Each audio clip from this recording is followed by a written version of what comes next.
एक के बाद एक डॉक्टर, 8 अलग अलग शहर, मकसद एक, भारत में मेडिकल पेशे की आड़ में आतंकी तंत्र को खड़ा करना और बम धमाके से दहला देने की साजिश किस तरीके से रची गई थी, किस तरीके से बुनी गई थी, अभी भी पड़ताल के जरिए इसके अलग अलग पहलू सामने आते जा रहे हैं।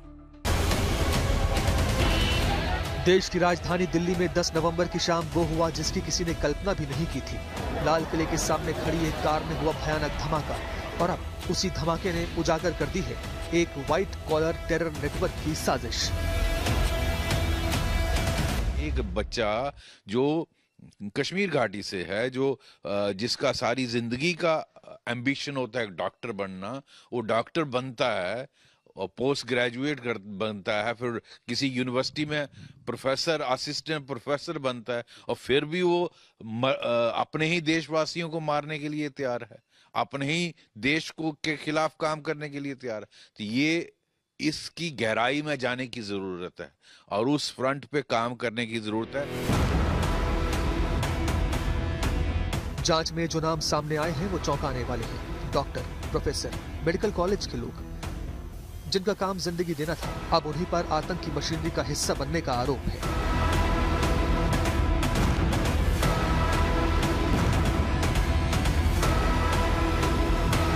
दस नवंबर 2025 की शाम दिल्ली के लाल किले के सामने धमाका हुआ।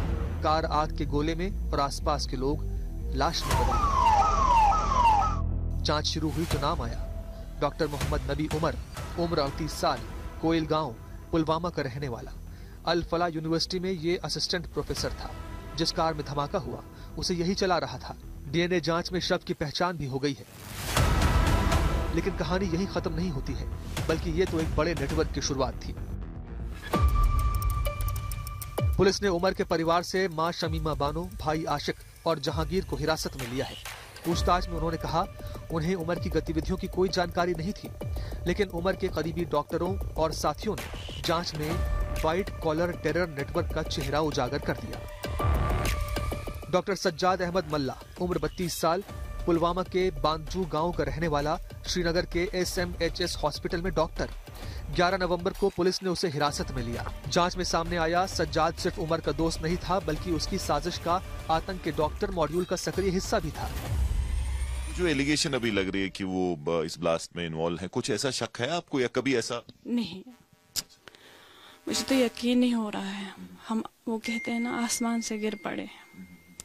इतनी गरीबी उनकी माँ ने उठाई है, क्या बताएं। आप किसी से भी मालूम कर सकते हो, पूछ सकते हो गांव में कितनी गरीबी उन्होंने उठाई। हमें तो बस उस गरीबी, वो गरीबी हमारे जहन में थी। हमने सोचा कि अब कुछ करेगा हमारे लिए, इसे भी जहन में है कि कैसे गरीबी में, कितनी सख्ती में माँ ने पढ़ाया लिखाया। अब ये हमारी होप थी। हमें पता था कमाने वाला खाली वही था। तो आपको भी शौक लगा? कोई इंडिकेशन कभी थी कि ऐसा कुछ कर रहे हो? नहीं, ऐसी तो कोई बात ही नहीं थी, ऐसी कोई बात ही नहीं थी। दिल्ली ब्लास्ट का लिंक अब लखनऊ तक पहुंच गया। डॉक्टर शाहीन शाहिद गिरफ्तार, उम्र 45 साल, लालबाग लखनऊ की रहने वाली, कभी मेडिकल कॉलेज की टॉपर, आज NIA की कस्टडी में। वो कश्मीर के कई स्लीपर नेटवर्क से जुड़ी पाई गई। बताया जा रहा है कि ये जैश सरगना मसूद अजहर की बहन के संपर्क में थी और जैश के महिला विंग जमातुल मोमिनात से जुड़ी हुई है। ये भी अल फला यूनिवर्सिटी से जुड़ी हुई है। पुलिस को इसकी कार में राइफल मिली थी। डॉक्टर मुजम्मिल की करीबी और फार्माकोलॉजी एक्सपर्ट भी।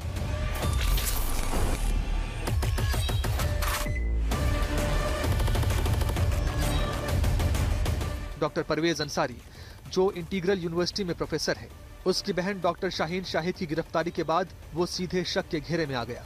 7 नवंबर को फरार होने की कोशिश की, लेकिन यूपी ATS ने उसे हिरासत में ले लिया।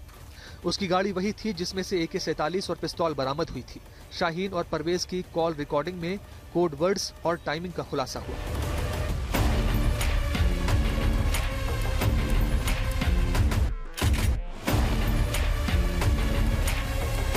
डॉक्टर आदिल अहमद, उम्र 38 साल, काजीगुंड का निवासी। वैसे तो सर्जन हुआ करता था, लेकिन सोशल मीडिया के जरिए रेडिकल नेटवर्क से जुड़ा। फिलहाल गिरफ्तार कर लिया गया है। जैश के धमकी वाले पोस्टर लगाए, पुलिस को लॉकर से AK-47 मिली।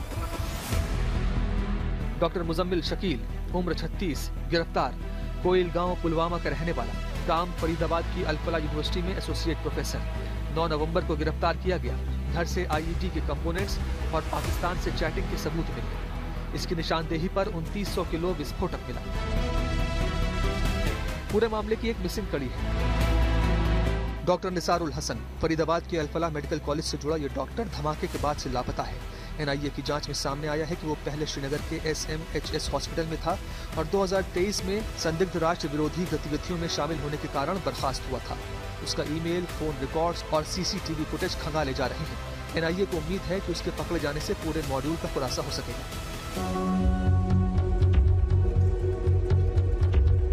उधर गुजरात एटीएस ने टेरर के डॉक्टर मॉड्यूल का भंडाफोड़ किया है। 7 नवंबर को हैदराबाद निवासी डॉक्टर मोइनुद्दीन सैयद को पकड़ा गया, जिसने चीन से पढ़ाई की थी। जांच में सामने आया कि वो राइसिन जैसे खतरनाक जहर को बनाने में कामयाब हो गया था। उसने दिल्ली, अहमदाबाद और लखनऊ में आरएसएस दफ्तर की रेकी भी कर रखी थी। उसके पास से ग्लॉक और बेरेटा पिस्टल समेत 30 कारतूस मिले। पुलिस के मुताबिक वो ISIS खुरासान के आतंकी अबू खादिम के संपर्क में था। उस पर UAPA और आर्म्स एक्ट सहित कई धाराओं में केस दर्ज हुआ है।